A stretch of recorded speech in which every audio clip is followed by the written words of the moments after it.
అంత సాధారణంగా దేని తీసేయకూడదు. ఒక మహిళని నిండు సభలో అవమానించినందుకే మహాభారతంలో యుద్ధం జరిగిందండి, కురుక్షేత్ర యుద్ధం. ఇక్కడ కూడా అలాంటిదే.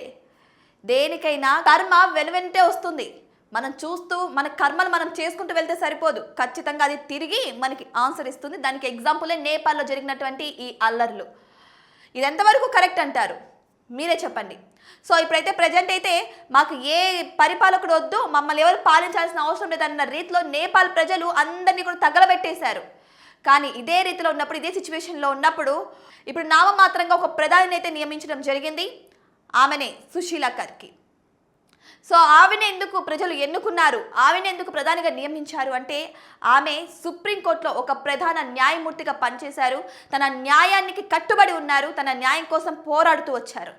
అంతేకాదు అక్కడి ప్రధాని అయినటువంటి ఒలి కూడా ఈమె మీద అవిస్మాన తీర్మానం వేశారంటే అర్థం చేసుకోండి.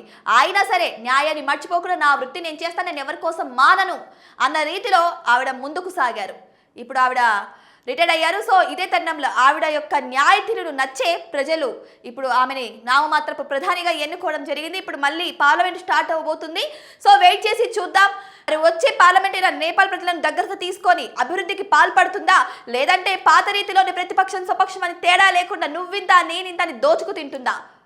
వెయిట్ చేసి చూద్దాం. మరి మీకేమనిపిస్తుంది కామెంట్ బాక్స్లో కామెంట్ చేయండి. ఇటువంటి మరిన్ని ఇంట్రెస్టింగ్ అప్డేట్స్ కోసం మా ఛానల్ని సబ్స్క్రైబ్ చేసుకోండి.